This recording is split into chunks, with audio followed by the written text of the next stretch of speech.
Well, I have some very bad news for the people in the front rows. I heard that some of you paid as much as $800 for your tickets.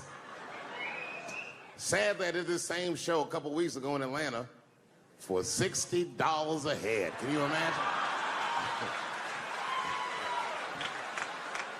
Nigga, you could have flown to Atlanta, got a hotel, had some dinner, and came back, and you still have a little money left over, niggas.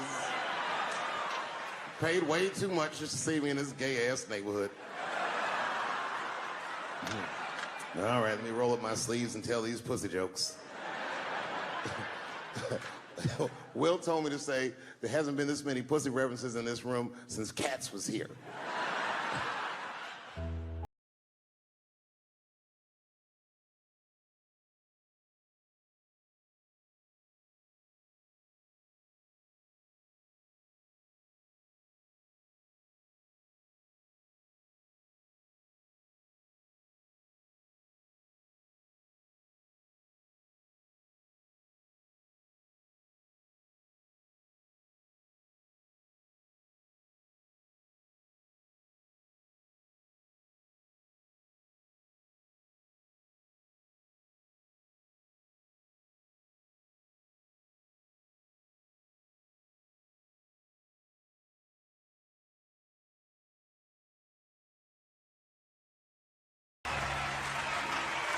Thank you guys very much. Boy, I gotta tell you, man, I've been doing this set all week, and boy, I've been telling these jokes, and sometimes niggas look like they're in actual pain over the jokes. None of it's that bad to me, but I understand why it could have hurt some people's feelings. So tonight,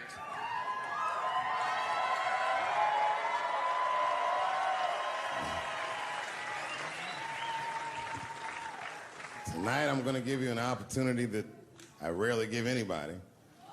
I'm gonna let you say whatever it is you need to say to my face, or ask me whatever it is you want to know. But there are no dumb questions allowed. If you ask a stupid question, you'll be asked to leave. Nah, I'm just kidding. Go ahead. Everyone relax. Come on. Oh, yes, sir, in the front. 2 questions. How often do you write? And can I have a cigarette? All right. First, you may have a cigarette, but remember, this is not jail, motherfucker. This lady right here. I have a question. Do you remember this scene? Oh, I do remember that. Ma'am, I'm gonna have to ask you to leave. That was a terrible question. This gentleman in the front with the salmon-colored shirt on. I was wondering if you had any advice for young comedians that you generally give, and... Are you thinking of doing comedy? I've never done it before, but watching you has made me want to try it.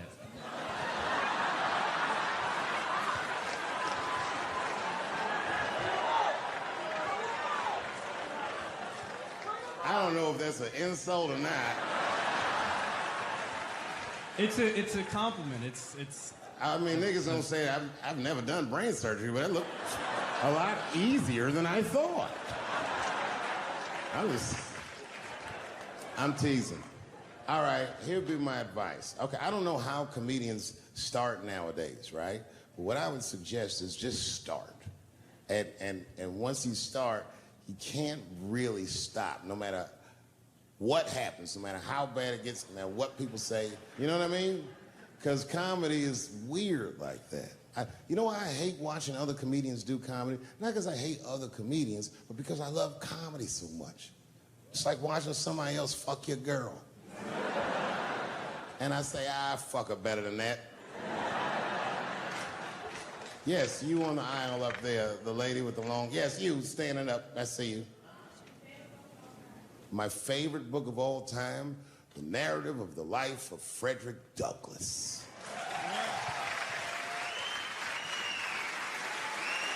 That guy with the baseball hat. Marry, fuck, kill, Michelle, Rihanna, Oprah. Wait, who's Michelle? Oh, Obama. Well, sir, you're putting me in quite the pickle. I can't say I'll fuck Michelle Obama. That's insane. Well, I guess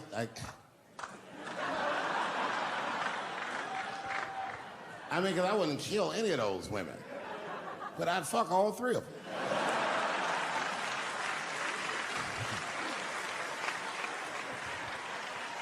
The gentleman in the blue Oxford standing up. Tell us the story with Charlie Murphy. Tell a story about Charlie Murphy? Or your favorite. Boy, there's so many good Charlie Murphys. You know, the thing with Charlie Murphy is he used to just make us laugh all the time. And I used to ask him about all the old Hollywood shit I was curious about. Like when they used to accuse Michael Jackson, I remember asking once, I go, Charlie, do you think Michael Jackson actually did those things? And he said, let me ask you a question, Dave. He said, say it is illegal to fuck women. How long are you staying out of jail? So God bless Charlie Murphy wherever you are. Charlie, I love you. Who do you think is going to win the 2020 election? All right, I'm going to put a pin in this, but I'll tell you right now, fella, I don't know, but I think Trump has a better shot than a lot of people would like to think. I'm just saying, it all depends on how the left talks. The way we're talking is not going to win the fucking ball game. Donald Trump's over there on the right, grabbing handfuls of pussy. Joe Biden can't even smell hair over here. Fuck this side. All right, man, go ahead. Thank you so much for this show. And How old are you? 25. 25? Yeah. Boy, don't let R. Kelly see you. He's gonna pee on you by accident. Oh, my bad. I thought you was 15. Yuck. I'm totally joking. I'm sorry. My question is there anything you've learned from another comedian that you feel like will stay with you for life? I tell you what, miss, that's a good question. Yes, is the short answer. A longer version of it is this. I was raised by comedians. I started doing stand-up when I was 14. The other day, I went to a comedian's funeral, and I realized as we was putting this motherfucker in the ground that these people are at least as influential to me as my family. I rock with these niggas till the wheel falls off. We fight and we fuss and we are jealous of each other and we get mad at each other, but my life wouldn't have been what it was without each and every one of them, and I consider them my family. That's the answer. My favorite club in America is a club in San Francisco called the Punchline. It's a very small room. It's a 200-seat room. And I was working out the material that was going to be the show tonight. I still hadn't figured out exactly how to say what I wanted to say, but I was doing pretty good. And I was doing some Me Too jokes. And a woman stood up from the audience and she was crying. Clearly, it was a white woman. She says to me, you can't say that.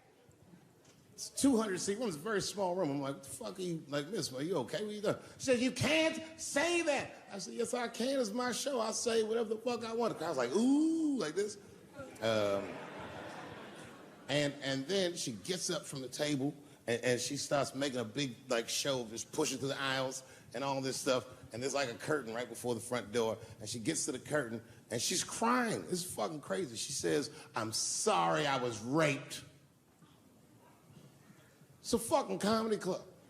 It's like loud farting getting out of an elevator. Nothing funny can happen in here. Now I'm trapped in a room with this woman's fucking stink.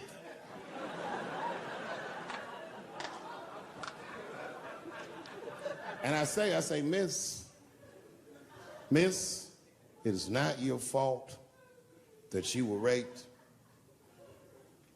but it's not mine either. Ta-ta, bitch, like this. She storms out. Now the room is very uncomfortable, but I managed to get the crowd back, but I'm like, you know, a little traumatized. Same show, there's a trans woman sitting in the audience. This is a true story. This was like a few weeks ago. I did 6 shows that weekend. This trans woman came to 4 of them. Calls herself Daphne. Man, this chick Daphne was in there cracking the fuck up at everything I said about everybody. It was amazing. She was laughing, and it was fun to watch her laugh. You could tell she was letting go with something that was heavy, and she'd throw her head back, and she'd smile with all her teeth. She was having a great time. And the more fun she had, I felt bad, because I knew I had some trans jokes to unload.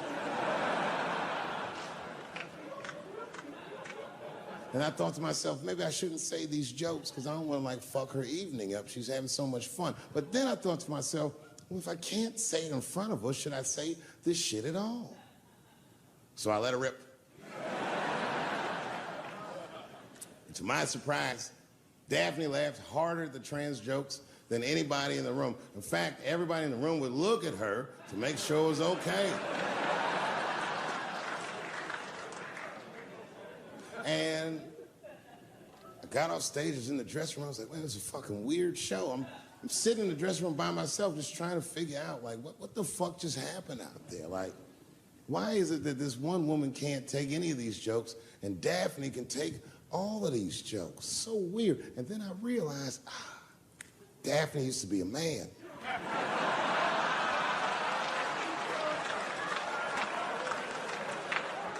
So now I go out of the dressing room and like you can see like all the staff was there like cleaning the club up, the audience had gone, and sitting at the bar by herself was Daphne. And she's like, hey, Dave, come join me for a drink. And I don't want her to think that I'm transphobic or nothing, so I'm like, fuck, I guess I could have at least a drink. And we get some tequila and we're sitting there. And she was fucking cool. Turns out that Daphne, she wants to be a comedian. She was asking me for advice, and I told her advice and all that shit. And then she says to me, she says, boy, you sure do get a bad rap for your trans jokes.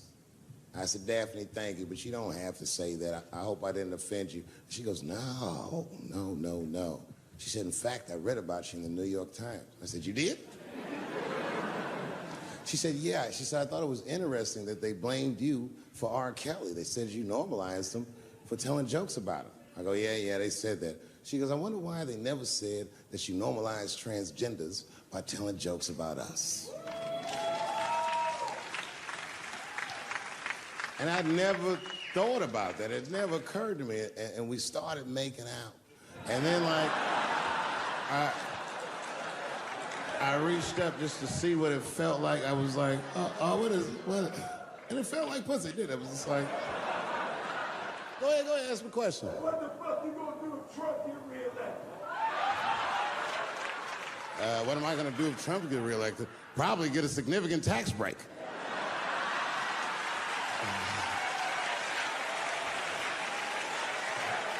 Hey, you wanna know why I don't even talk about Trump in my show? Because that motherfucker is not the hokey pokey. He is not what it's all about. There's millions of people that put him in power, and the ideas that he puts forth are not his own. He's singing poor white people's greatest hits. So why the fuck would I worry about him and not the other millions? Really, you know who I'm gonna vote for next time if things keep going the way it's going is that gay dude. No, Mike Pence.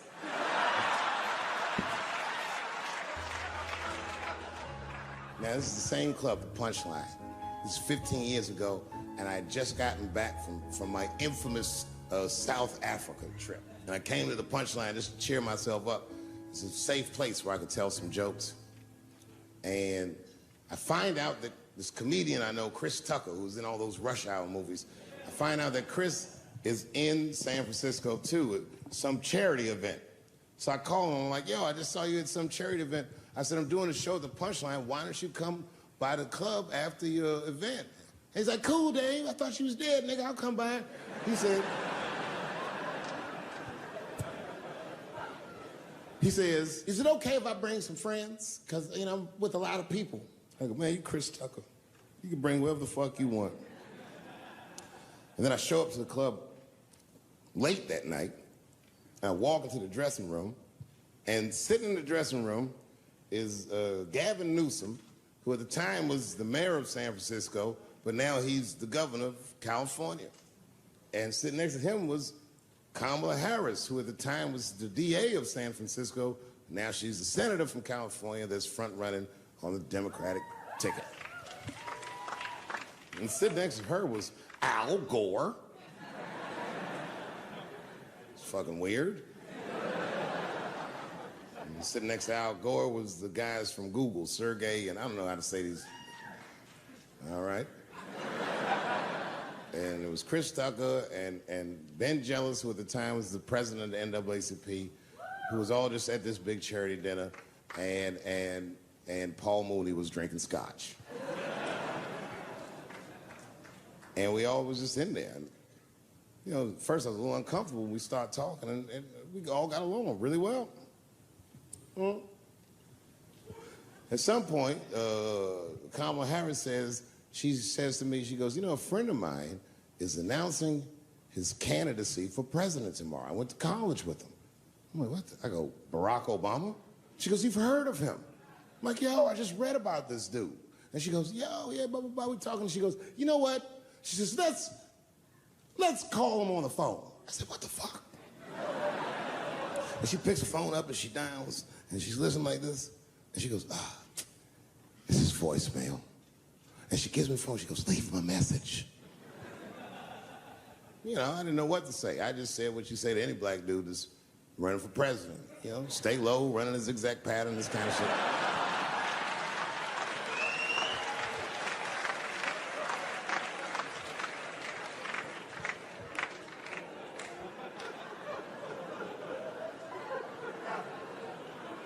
And then the last thing I say is, you know what? I said, sir, I really do believe you can do this. Like, man, I'm wishing you luck. Now, next day I wake up and go for coffee at a place called the Embarcadero. It's like an eatery by the sea in San Francisco. And I'm walking to the coffee shop and there's a police line and I can't cross the tape. But then I figure, fuck it, I'm Dave Chappelle, so I go into the thing like this. And the police yoke me. These motherfuckers like tackle me immediately. And I see over the police's shoulder Gavin Newsom. I couldn't remember his name, but I remember the night before I had kept teasing him and saying he looked like Christian Bale, the guy from the Batman movies. So I see him and I can't remember the name, so I'm just like, Batman, help.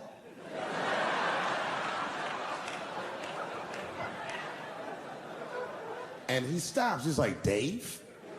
And then the police see that the mayor knows me, so they're all like, oh, sorry about that. And he's like, hey, back up, everybody. And he just picks me up. He's like, I'm really sorry about that. I'm like, I'm fine, don't worry about it.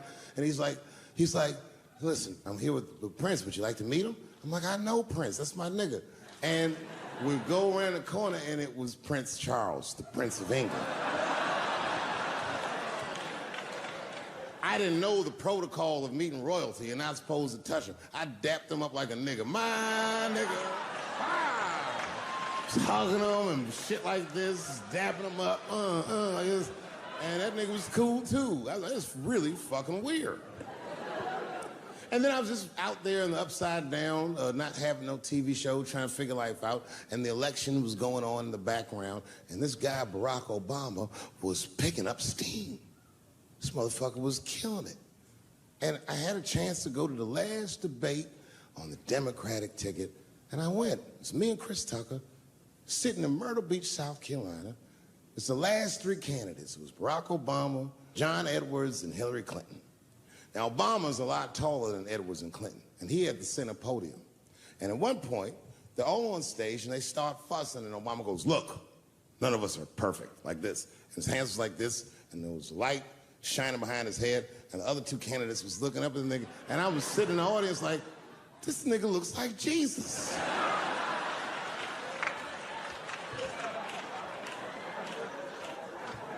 And I realized in that moment that I was looking at the next president of the United States. I was certain of it. I couldn't explain it, but I knew what I was seeing. And I got really excited. And I'm not that kind of guy. I said, I gotta meet this motherfucker. So I stayed. They were all on stage doing interviews, and I just waited. I was waiting and waiting, and then John Edwards was done with his interviews first, because everybody knew he wasn't gonna win. And I see John Edwards, and I said, hey, Senator Edwards, I just want to say hi. And that motherfucker looked at me like, I'm like, fuck you, nigga, you gonna lose anyway. And then he left, and then Hillary Clinton just walked by me in one of them Steve Harvey suits.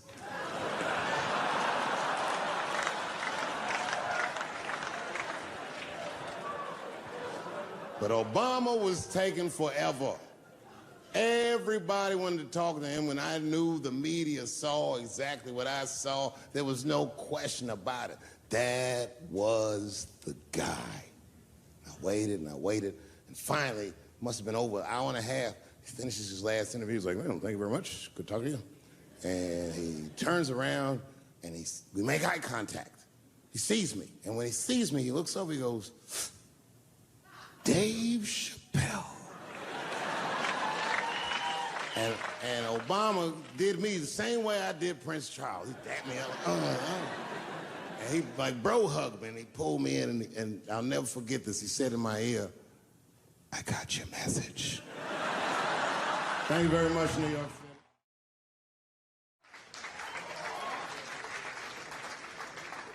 All right, here's the story. I started doing stand-up comedy when I was 14. I'll never forget the first time I was on stage. The guy that introduced me was a guy named J.T. Newton. I'm 47. I can close my eyes and remember the introduction like it was yesterday. It went like this. Ladies and gentlemen, this next young man coming to the stage is starting his comedy career tonight. Who knows? We may be witnessing the birth of a star. Please welcome Dave Chappelle.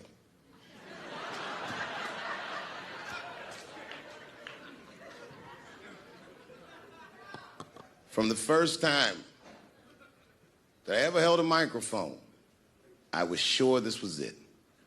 I knew I was home. I knew I had found my thing.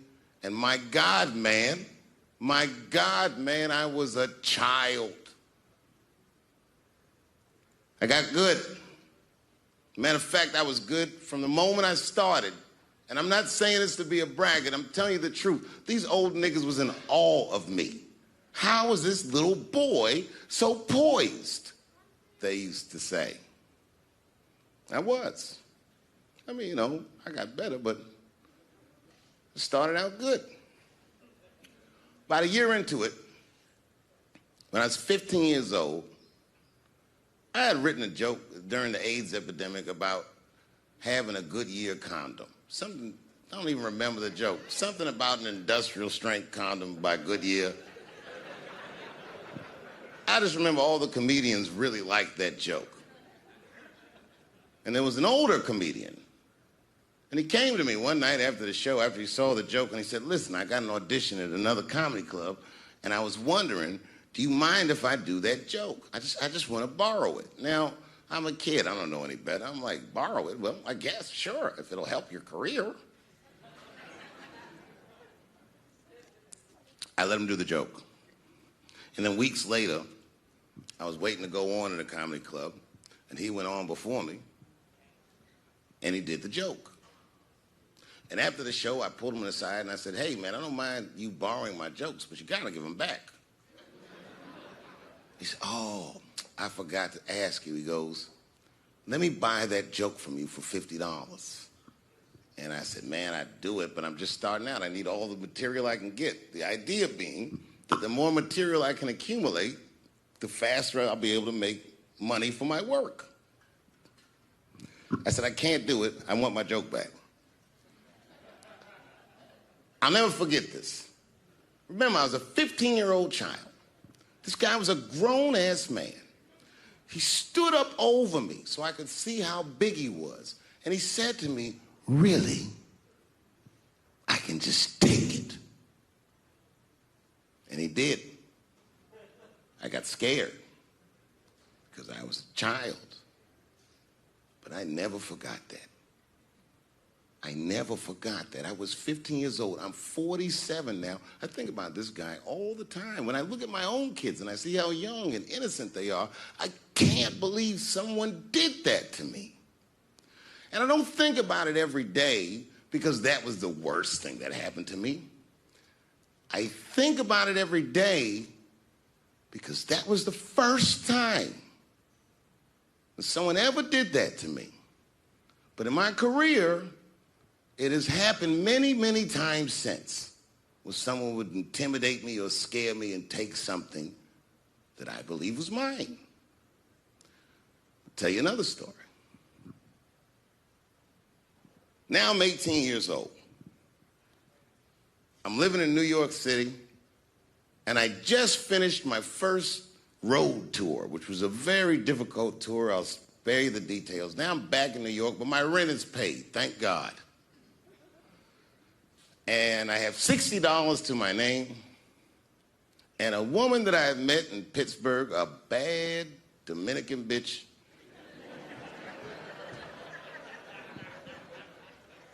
was coming to New York. She was going to spend the weekend with me. I couldn't wait for her to get there. She was coming that evening. But remember, I only had $60 for a whole weekend to entertain a bad bitch. Now I'm walking through Greenwich Village, and I see something I've never seen before. 3-card Monte. You know what that is? Yeah, the guy had the whole thing. The table was set up, and he had the 3 cards, and the crowd was hooting and hollering, and he was like, find the red card, find the red card, and people were playing. Sometimes they win, sometimes they lose, but it was really exciting, and I'm standing there watching it, and I noticed while I'm watching them play this game that the red card, the one you're trying to find, had just a little bend on the corner.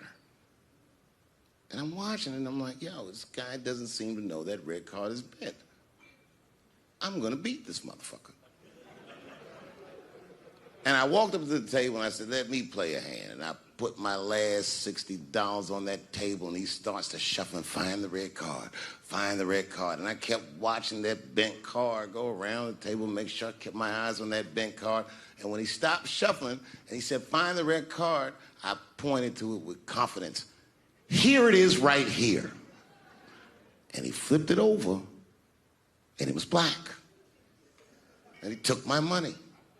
I couldn't fucking believe that. How did this nigga do that? Was that magic or sorcery? I was confused. So you know what I did?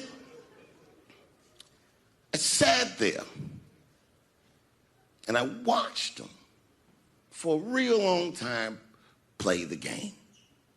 And I realized that all those people who was doing all that hooting and hollering and betting, my God, they were his friends.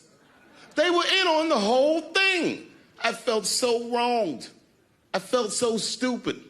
And then the next sucker came up to the table and was about to put his money down. And I said, fuck that, man. Don't put your money there. All these niggas is in on it. It's a trick. And when I said that, the guy that was dealing, and this motherfucker was huge, snatched me up by my collar. Feel how strong he was when he grabbed me. I was a skinny little guy. And he was gonna maul me. The only reason he didn't, I'm sure, is because he saw the fear in my face. And that fear, he looked at me. I saw his eyes go from hard to soft. He softened. Then he looked at me like the way a father would look at a child. And he said to me, young man, don't ever come between a man and his meal. I never forgot that either. Most niggas would have to run the streets for years to learn a lesson that profound. It took me 2 seconds. Never get between somebody and their paper.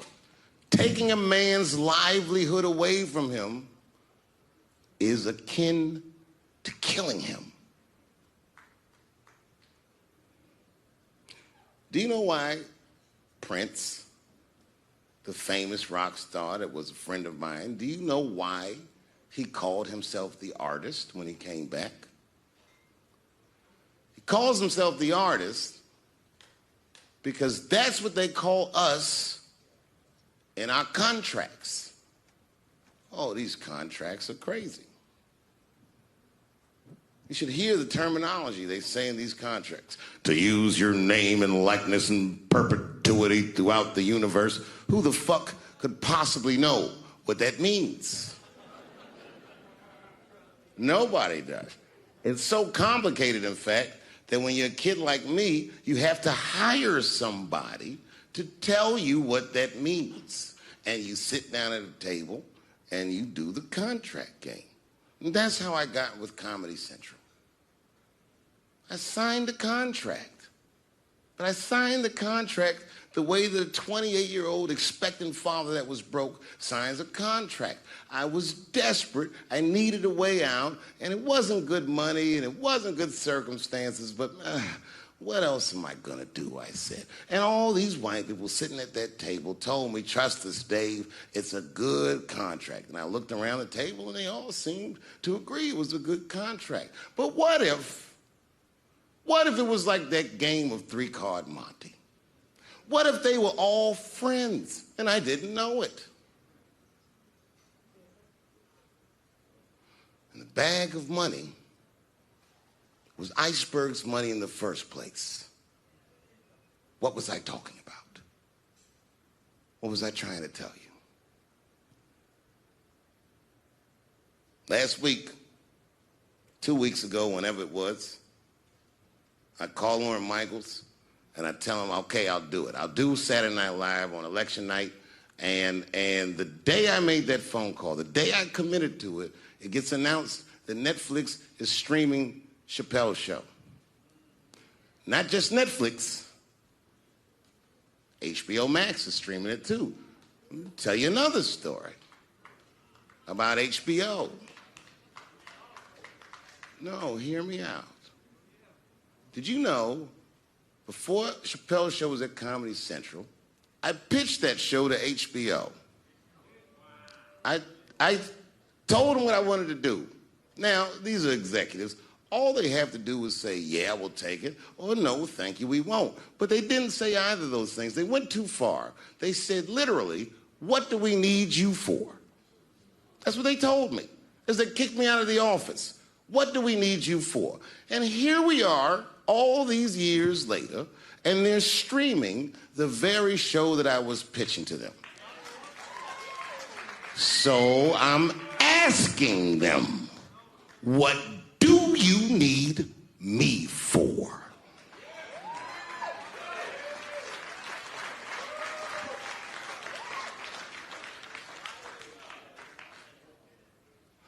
People think I made a lot of money for Chappelle's show. When I left that show, I never got paid. They didn't have to pay me because I signed the contract. But is that right? I found out that these people were streaming my work, and they never had to ask me, or they never had to tell me. Perfectly legal because I signed the contract. But is that right? I didn't think so either. That's why I like working for Netflix.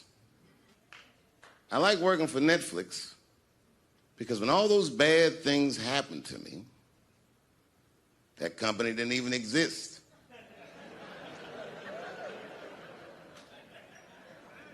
And when I found out they were streaming Chappelle's show, I was furious. How could they not know? So you know what I did? I called them and I told them that this makes me feel bad. And do you want to know what they did? They agreed that they would take it off their platform just so I could feel better. That's why I fuck with Netflix, because they paid me my money, they do what they say they're gonna do, and they went above and beyond what you could expect from a businessman. They did something just because they thought that I might think that they were wrong. And I do. I think if you are fucking streaming that show, you're fencing stolen goods. They stole that from me. They just took it. And I'm not up here trying to tell you guys that I believe that Comedy Central gave me a raw deal just because I'm black. I believe that they gave me a raw deal because this fucking industry is a monster. It's the same monster that these Me Too bitches was trying to tell you about. But they hate the monster for how it fucks. And I hate that monster for how it eats. But my God, man, it's the same monster.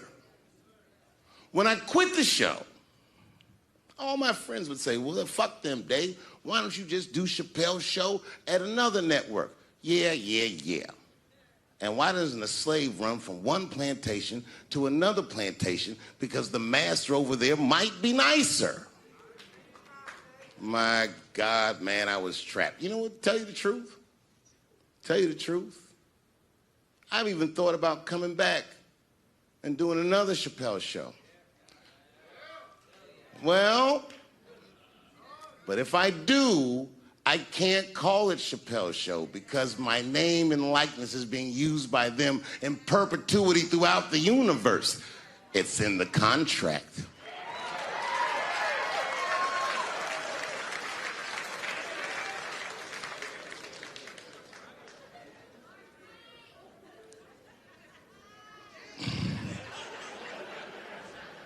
You're not supposed to do this in my business. I'm up here doing something that nobody else in this business has the balls to do. I'm telling you something that you need to know. I'm trying to explain to you what you're seeing. You don't understand what you're seeing. I am publicly flogging a network. And I know that this network niggas, they watching me and they saying, why are you doing this so publicly? Doesn't feel good to be flogged publicly. Oh, believe me, I know. I know exactly how that feels. When I quit my show, they said I was crazy. What was crazy about it? I just didn't want to do it anymore. They said I smoked crack. That's impossible. I was a devout Muslim. I didn't smoke or drink. But I do now, bitch, because you ruined my fucking life. Now it's their turn. This is their first nigga lesson, and I'm honored to give it to them. They're gonna pay me for this show. I called my agent. I said, is there anything I can do about this show? And he said, no. Well, fuck you too then.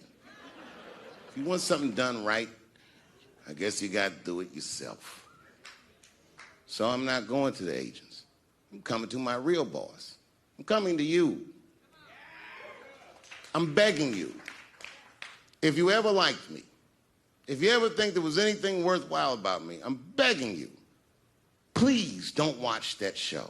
I'm not asking you to boycott any network. Boycott me. Boycott Chappelle Show. Do not watch it unless they pay me.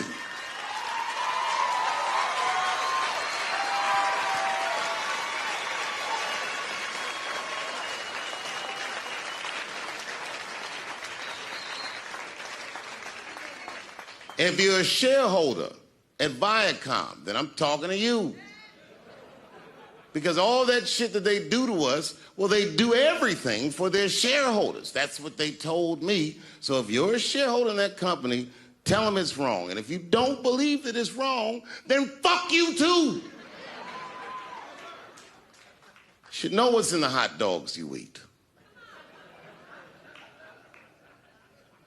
Now, there's probably a bunch of people at Comedy Central and Viacom and all these places that have no idea what I'm talking about. They've all either quit or been fired or got Me Too'd or something. Them niggas is gone. And there's a whole bunch of new young people there, and they're probably looking like, what is he talking about? They may not actually know what the fuck happened to me. So I'll tell you what I'm talking about.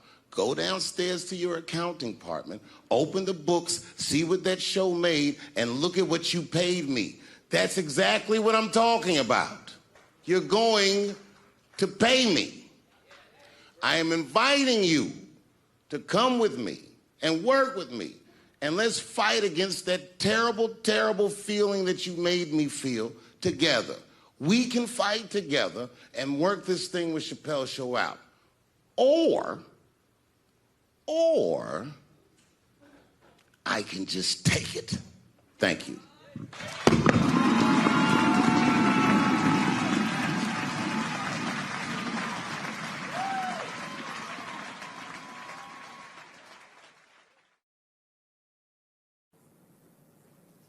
I'll tell you what happened, but I can't say it directly. There's a book to me that encapsulates my entire experience before I left the show. And the book is called Pimp. It's It's written by a guy named Iceberg Slim. Here, bring it up here. This is Matthew. Matthew was from France. He's white. And yet, he has an original copy of this book written by a black American who was a pimp in the 40s. Iceberg Slim, his real name was Robert Beck. He got the name Iceberg because he was in a bar in Chicago and there was a shootout in the bar and a bullet went through this nigga's hat and he still finished his drink. Pimps love shit like that. They said, man, you ice cold. And he said, I like that. And it stuck. This book is so heavy in the front.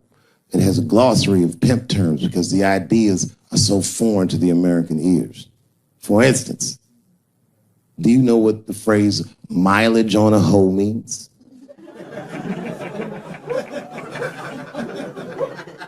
Of course you don't. Mileage on a hoe is a very wild concept.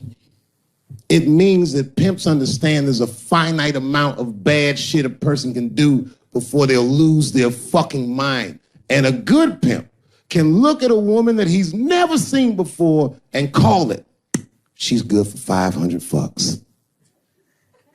That's her mileage. Anything over that, that bitch is gonna spill. They do it to you. Why the fuck you think most of us work from 9 to 5? 9 to 6 might kill a bitch.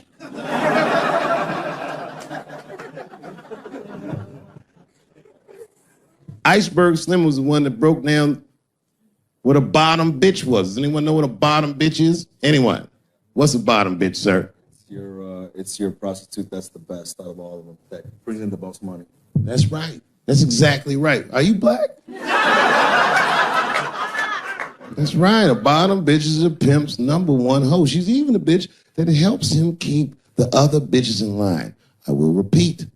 She's even the bitch that helps him keep the other bitches in line. If the pimp was McDonald's, then the bottom bitch is French fries. The rest of them bitches like fish sandwiches, and cherry pies, and shit like that. Iceberg Slim breaks down some of the coldest capitalist concepts I've ever heard in my life. He describes in detail how these men break women so that they will give them the money that they make with their own bodies. There's a story in here so cold it makes me shudder to think about it. Well, Iceberg Slim is trying to control the woman that he finds uncontrollable. So he asks older pimp how he can rein her in. And the older pimp says, oh, that's easy, Iceberg. All you have to do is beat that bitch with a coat hanger and then run her a bath and give her some pills. She'll be so grateful that you fixed her that she'll forget you were the motherfucker that beat her in the first place. That's some cold shit. Now, at the end of this book, Iceberg Slim tells a story. It's kind of the crescendo of the book.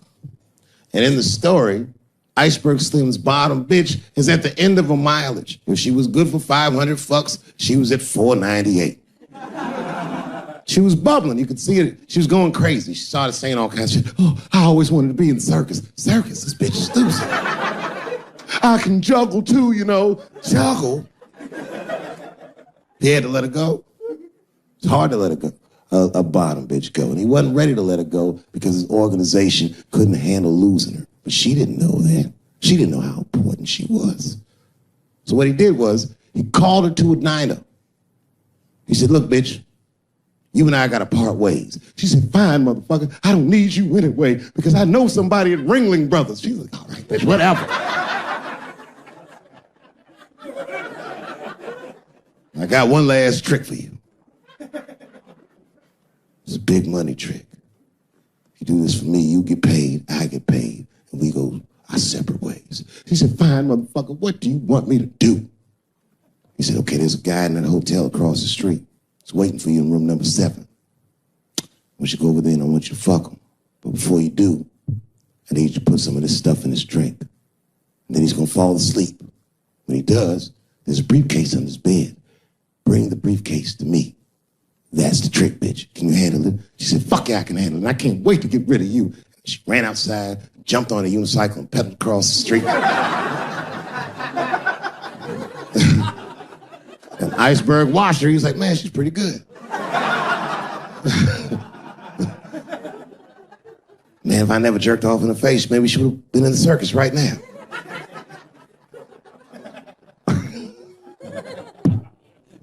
And she runs up to the motel steps and she disappears in room number 7. And she's gone for a real long time. Real long time. So long, in fact, that Iceberg got a little worried. But then, suddenly, she came back. He said, what's going on, bitch? Where's the briefcase? She said, I didn't get it, Daddy. He said, what do you mean you didn't get the briefcase, bitch? What's wrong with you? She said, oh, I did everything you said, but that man don't look right. Something wrong, Daddy. He said, what do you mean something's wrong, bitch? Did you put that stuff in his drink? She said, I did everything you said, Daddy. I put all of it in his drink. He said, wait a minute, bitch. Wait a minute. You put all of it in his drink? Now he had to see for himself. So the two of them go across the street to the motel and they go into room number 7. And on the bed, laying lifelessly, is the white man that she was supposed to fuck. And Iceberg said, you right, bitch. She don't look good. What the fuck? So he called a friend of his that was a doctor that was close by.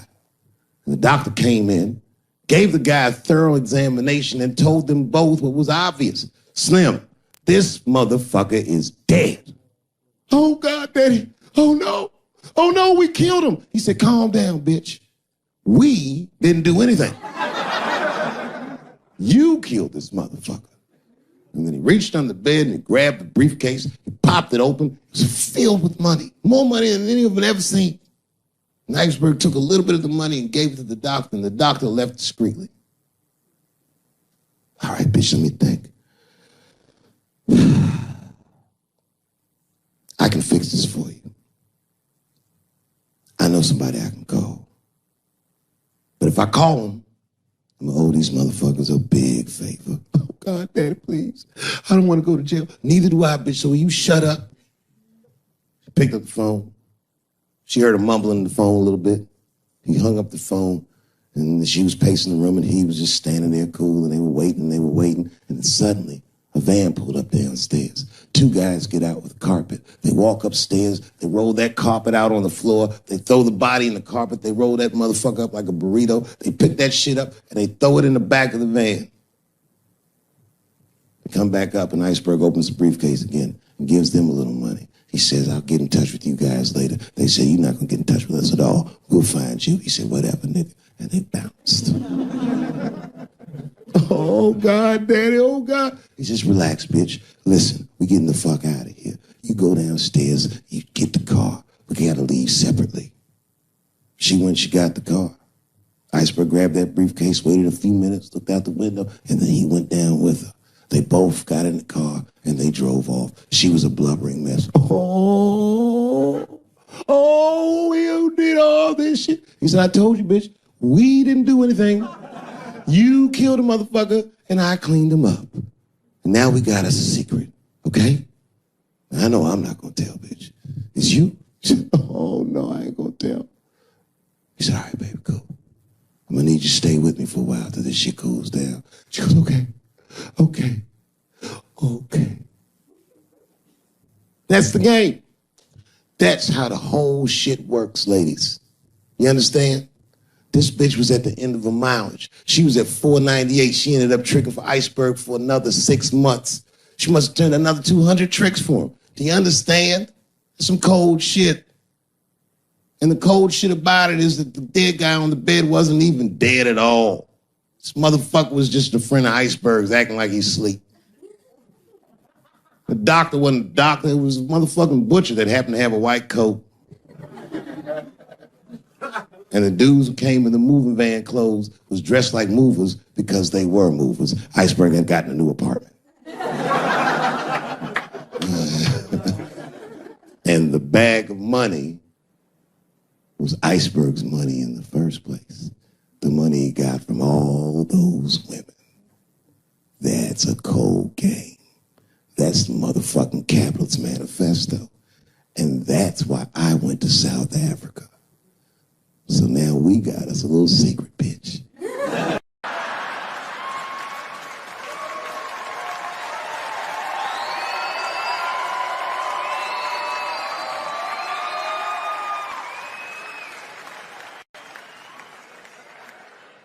celebrity hunting season.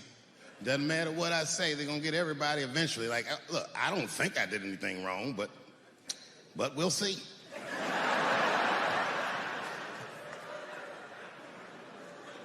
They even got poor Kevin Hart. Can you imagine such a thing? Kevin Hart, let me tell you something. It was Kevin Hart's dream to host the Oscars. That's what he told me. And I remember when he told me, because I was thinking to myself, well, that's an awfully strange dream for an African American. Kind of nigga dreams of hosting the Oscars. Kevin did, that's who. And he did it. Against all the odds, Kevin became the most famous comedian this world has ever seen, and he got the job that only one black man before him had. He was going to host the 80th Oscars. And I don't know what you know about Kevin, but I know Kevin Hart is damn near perfect. As close to perfect as anybody I've ever seen. In fact, 4 tweets shy of being perfect. 10 years ago, Kevin had made some very homophobic comments. And I'm not going to repeat what he said because this is Atlanta.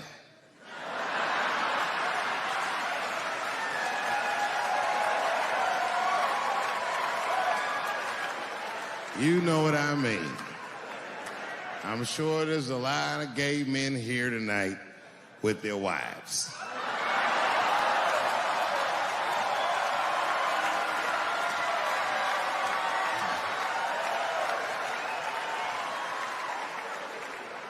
Far be it from me to offend anybody.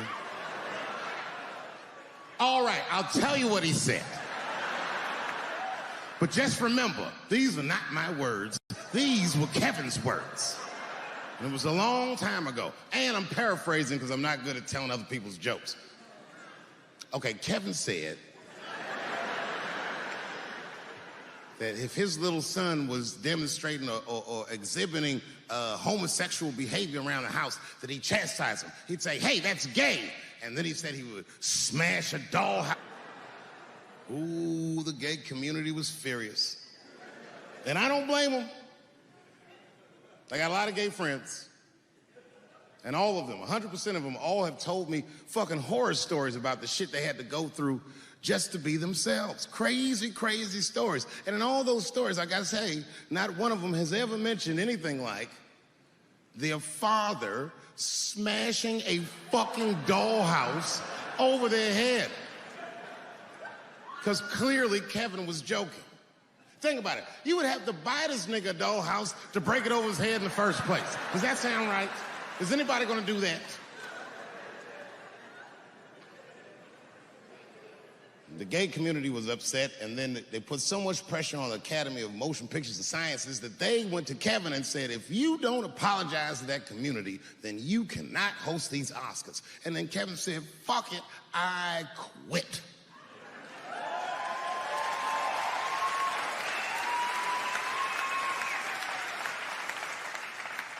And then he went on every talk show in America and apologized for 6 weeks.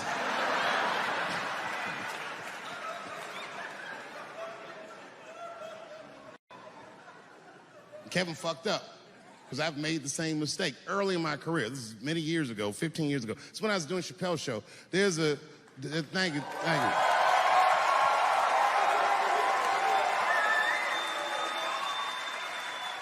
On network television, they have a department that's called Standards and Practices. This is the department that tells you what you can and cannot say on television. And if you're doing your job well, you should never hear from them. But if you're making a Chappelle Show, you'll hear from these motherfuckers all the time. And remember, this is 15 years ago. I made a mistake. I didn't even know I had done anything wrong. I had written a sketch that had the word faggot in it.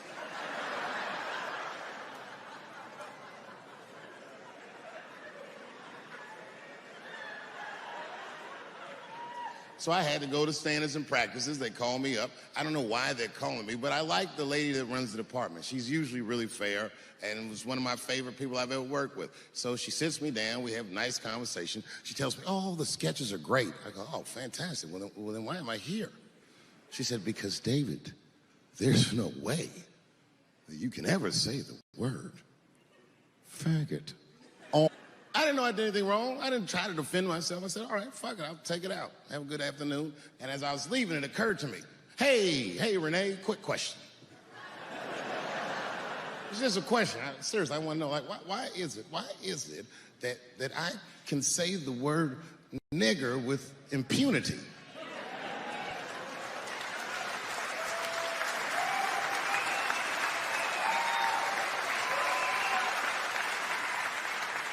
But I can't say the word faggot. And she said, because, David, you are not gay. I said, well, Renee, I'm not a nigger either.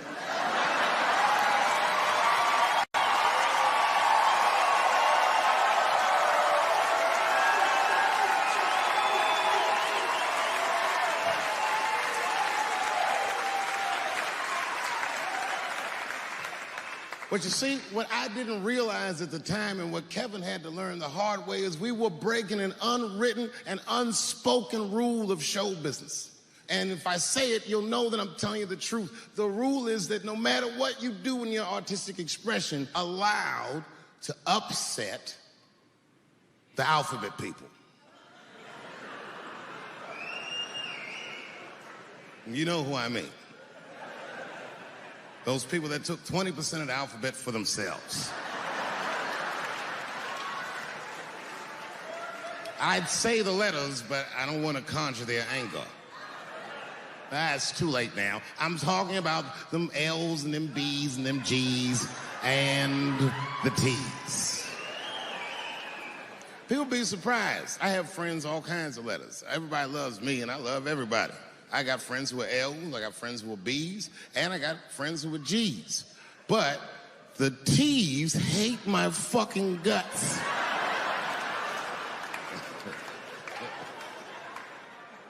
And I don't blame them. It's not their fault, it's mine. I can't stop telling jokes about these things. I don't want to write these jokes, but I just can't stop.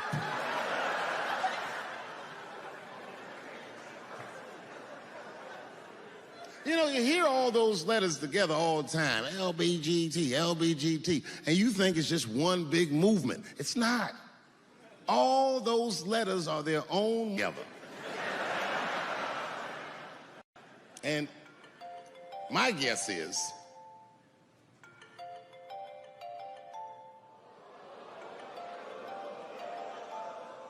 what is this, high school? This nigga probably got a babysitter or something. Go on and answer your phone, nigga. Just get that shit out of here. I'm in the middle of something important.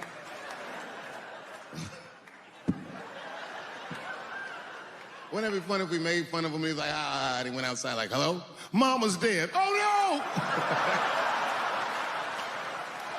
Mama's dead.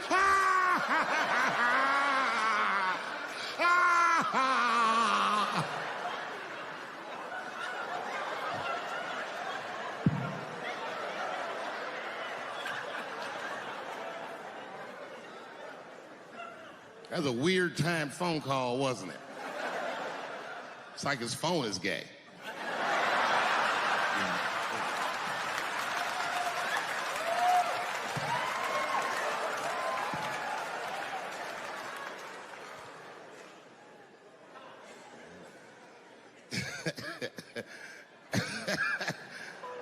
Like I was saying, my guess is car. That makes sense to me, because there's white men in the G's. And these people are trying to get around discrimination and oppression. And you know how white dudes are. We know these roads. In fact, we built these roads. The rest of you buckle up. We'll get you to where you want to go. So the G's are just driving the car. Of course, next to the G's in the passenger seat is the L's. Everybody likes the L's, except for the G's. I don't know what that's about. I just know the G's don't like them that much. And the G's always say like little subliminal digs on them. It's unnecessary shit. It's not mean, but you know what I mean? They just be like, I wouldn't wear that. The only thing that breaks the tension between the L's and the G's are the B's in the back seat. That's right, there you go. Everybody scream out when you hear your letter.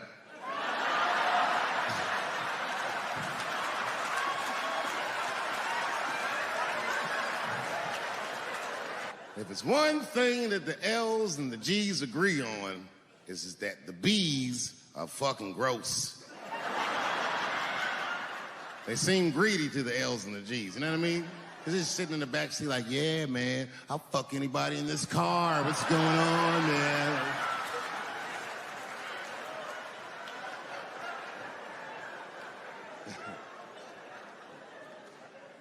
And sitting next to the B's, all the way in the back seat by themselves, looking out the window. That's the T's.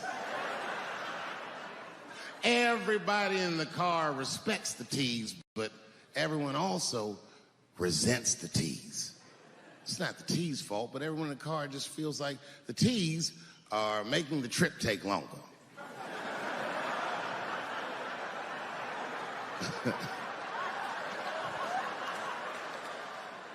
Anything the T's say gets on everybody's nerves. And then the T's don't even say anything bad. They just be in the back talking to themselves.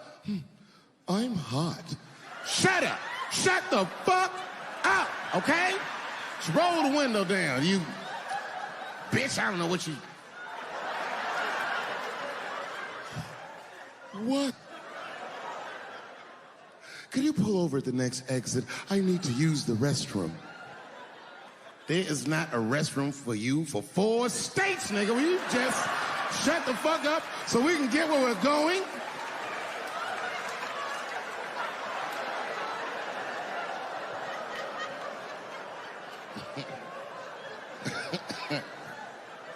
And just when that car can't get any more tense, the Q's are a hitchhiker that they pick up on the road. Some white dude in booty shorts is walking down the freeway.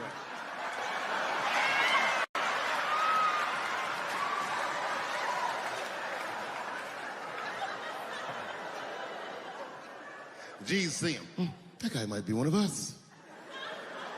Hey, are you okay? You need some help?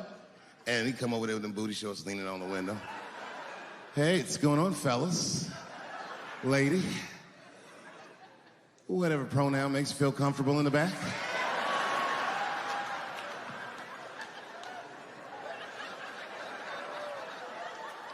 Yeah. I don't really know where I'm going. I don't know if I'm gay or I'm straight or whatever. All I know for sure is that get in this car.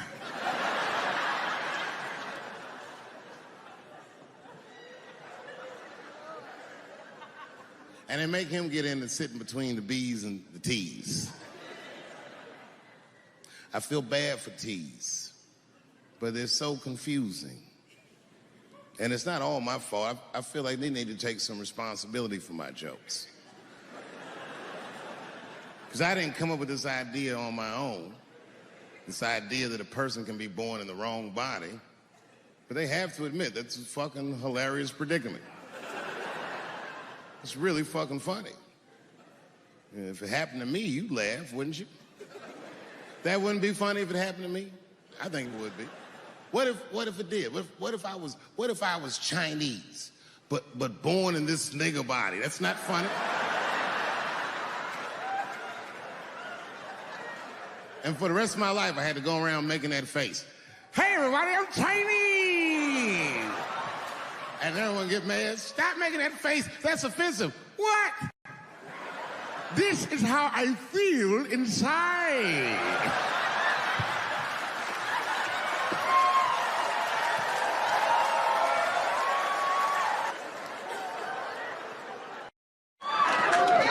They got a real live paparazzi. I see you.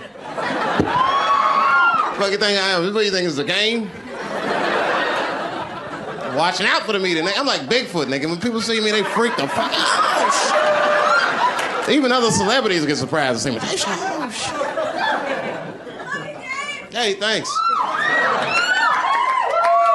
Come on, you only got 10 minutes. God damn. So I know it's good. I don't have any material. That stuff's for pussies. Every time I see this backdrop, I think about Kramer fucking up.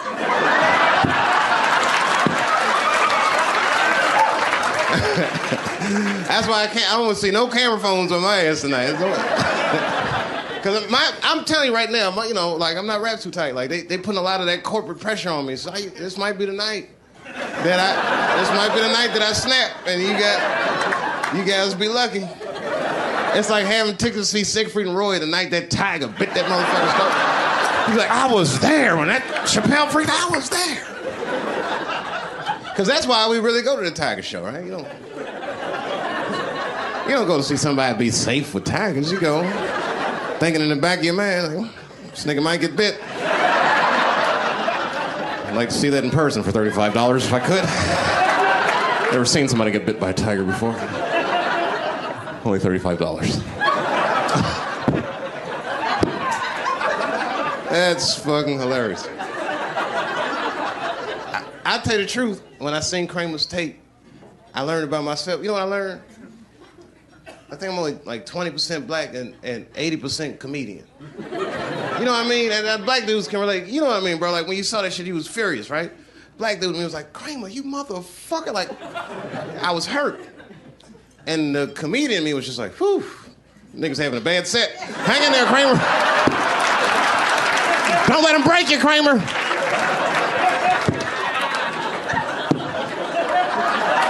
Oh, I wish I was there so bad.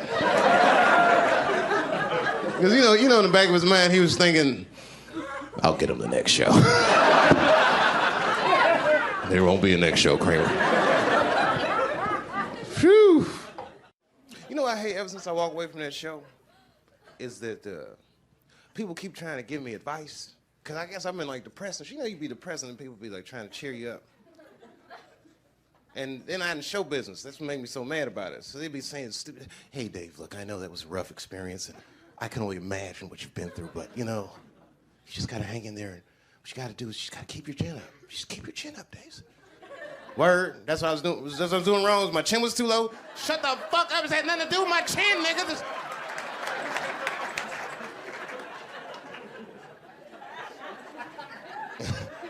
Fuck it. Keep your chin up. What kind of shit is this? See niggas walking around show business. Oh, I know.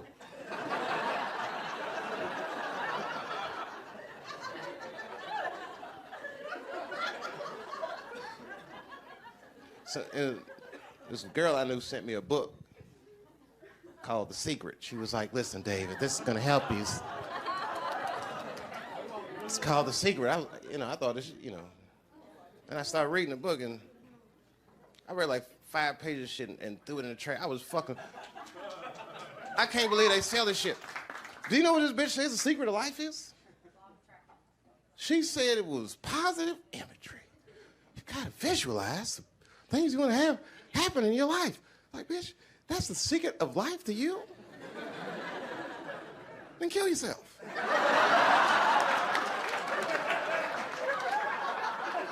It's gotta mean more than that. Positive imagery. The bitch fly to Africa and telling them starving children that shit. What's wrong with you? I have not eaten in 5 days. What you need to do is visualize some roast beef and some mashed potatoes and gravy. Oh, please, bitch, you're killing me. Stop talking like that. No. The problem is you have a bad attitude about starving to death.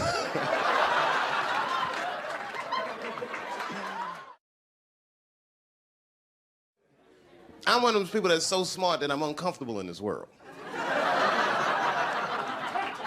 And I'm scared to live. I'm not scared to live, but it's scary out here. God damn. I know how flimsy this shit is. I can see through this. I can see the truth. There's an animal inside of each and every one of you. It's not good. Shit is real. Listen, I was looking at the paper the other day. I'm not making this up. There's a serial rapist in Houston. There's nothing funny about serial rape, but what is noteworthy about this particular rapist is that all of his victims have been men. Enjoy your evening. I can't believe you clapped about that. It's a man raping men in Houston. It's the most gangster shit. So far, like 7 men have already come forward in the Houston area and reported this motherfucker, which means he must have raped thousands. That's a tough phone call for us to make. It's not like when you get raped, ladies. There's no society don't give a fuck about male rape. There's no hotline for us. If a man get raped, you just gotta get up and walk that shit off. Got raped. Caught me slipping.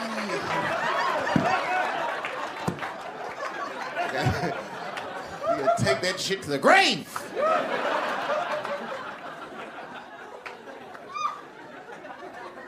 Couldn't even tell my wife some shit like that.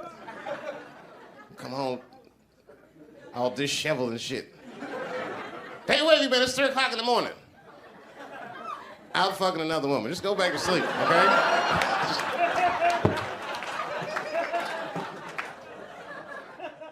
Man, I love Montreal.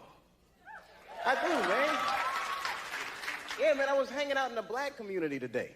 Both of those guys are great. We got along. I got lost today in Montreal. The police helped me find my way. The police helped me. See, I just got back from Los Angeles. Let me tell you something. LAPD overreact to everything. You ever see them in action? Just, oh my goodness.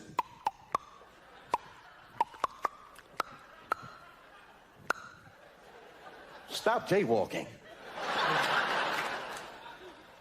It's like real racially tense out there. I took 2 white friends of mine to an all-black party in LA. These guys were in shock. They had no idea that black people sometimes call each other nigga as an endearing term. And they saw the brothers at the party like, hey, what up, nigga? Psh, psh, my man. Oh, what's up, nigga? Pat, pat. My white friends, they got all excited. Hey, how you niggers doing? The music stopped. Everyone looked at them. Oh, my goodness. I mean, they got their asses kicked that night. I hated to do it, but you understand. It was like, they embarrassed me in those cases. Me and one of the guys, this is real ironic, we got in like a little Rodney King incident ourselves. Me and this guy, Dave, we were eating dinner at a restaurant.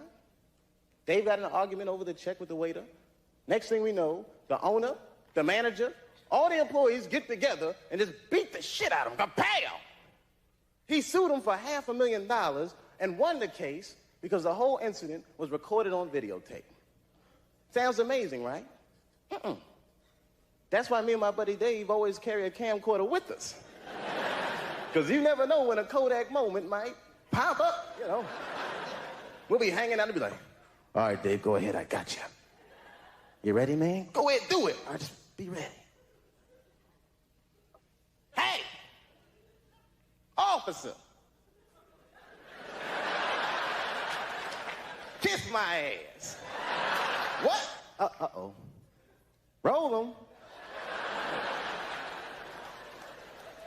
All the police problems in the States, man, it makes me wish superheroes. Normally, I hate superheroes. Not because they never help out black people. I think they're bad role models for children. You know, just look at them. Look at Wonder Woman. Look at how she dresses. You know, those big-ass red hooker boots. Blue underwear with stars and stuff all over them. They always give women ridiculous weapons. Wonder Woman has a golden lasso that makes you tell the truth. Ooh, not that. The hell is that gonna do? She's gonna catch a bad guy. Gotcha. Oh, nice tits.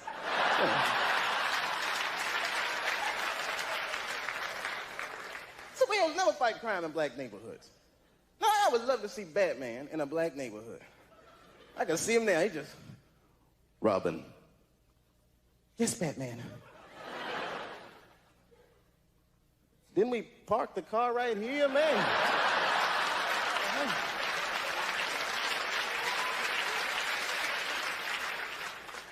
having such a wonderful time. You know, folks, any of you guys ever do this? I got a little trouble when I was coming into Montreal. I walked to that little X-ray thing at the airport and said a joke about having a gun. Don't do that, y'all. Now, I was just trying to be funny. You know, I walked through the thing and said, boop, boop, boop. He said, I'm sorry, but you have to go back through. I said, oh, no problem. Must have been my pistol. Hey! Hey, I was joking. I mean, he was ready to kill me, man. Pulled his gun out and stick out all that shit. But my buddy Dave had the camera rolling.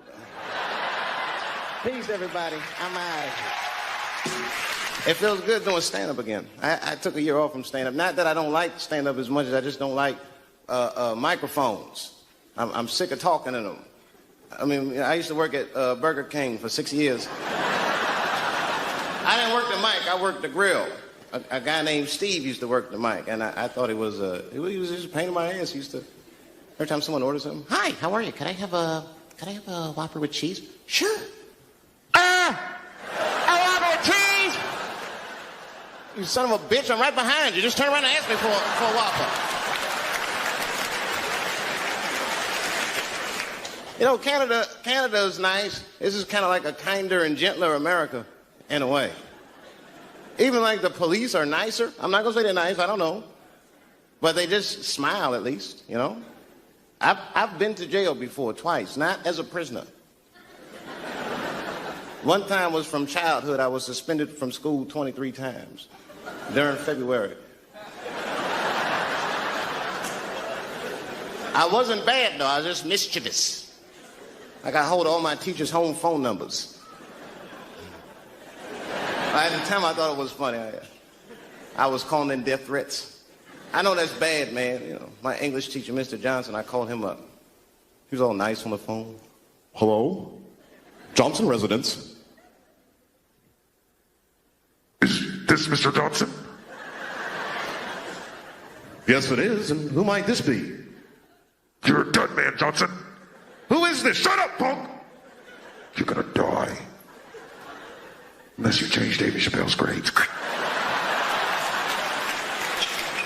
I don't know how he caught me. After that, they put me in a program called Scared Straight. Have you ever heard of this?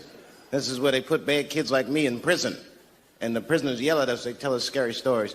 You know, they try to scare us into being good. And the other kids were scared. But I was not scared. I was just heckling the guy. Hey, shut up, you convict. Like, I'm gonna take advice from you. You look like a person that made all the right choices in life. Wrap this up. I gotta be out of here by 3. What time you leaving? The other time I went to jail was had nothing to do with me. Really, I was just bailing a friend of mine out of jail, which is probably no big deal to you. But if you're a black dude, you know, you got to walk right into the belly of the beast. You don't want to. A black dude wants to go to jail. I was scared. I had to look non-threatening. Hey, how are you? I'm here to bail out a friend of mine. Oh, okay. While you're here, you do fit a description. If you'll just walk this way, we can...